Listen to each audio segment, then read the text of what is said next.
Скопското обвинителство ќе го истражува случајот со Android апликацијата на СДСМ избори 2019, за која од опозицијата вела дека постои сомнеш од владеачкото мнозинство преку неа собира лични податоци од граѓани, потврди за телевизија 24 председателот на комисијата, која врши мониторинг за евентуални изборни нерегуларности при ОЈО, Джелал Бајрами.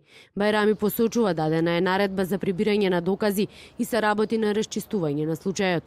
Од изборниот штаб на опозицијскиот кандидат за председател Гордана Силјановска-Давкова вела дека иако немаа доверба во институциите, сепак се надеваат на брза разрешница на случајот. Очекувам дека македонските институции, обвинителството и МВР ќе преземат најитни чекори мерки за да ова ситуација се разјасни, затоа што, повторно да речам, неверојатно е 3 дена откако аферата Големото око излезе во јавноста, институциите да молчат, а луѓето одговорни за овој криминал во СДСМ да ги менуваат серверите и притоа целата македонска јавност да биде сведок на менувањето на серверите, кои што најверојатно веќе се уништени. Од СДСМ и денеска негираа дека постои спорна апликација.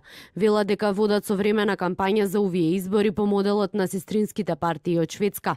Лидерот на партијата Зоран Заев оценува дека ВМРО ДПМН прави груби обвинувања кон СДСМ и обиди да го сврти вниманието поради можноста за изборен пораз. Како и да кликнете на веб страната на Државната изборна комисија, имате пристап до избирачкиот список, каде што се дозволиви податоците согласно законот и во самата апликација тоа е дозволено и апсолутно верувам дека сето тоа што се прави е строго 100% согласно законите во нашата земја, никако не допира во вознемирувањето на личните податоци на граѓаните или нивно узурпирање и секако представува нешто кое што многу европски земји го користат веќе децении. И од МВР за телевизија 24 потврдија дека случајот е испратен до обвинителството, откако тие ја добиле пријавата од штабот на Силјановска.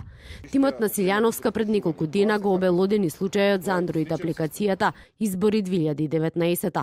Случајот вчера се најде на седницата на Државната изборна комисија, која иако го разгледа се прогласи за ненадлежна за ова прашање, па затоа и случајот беше проследен до ОЈО.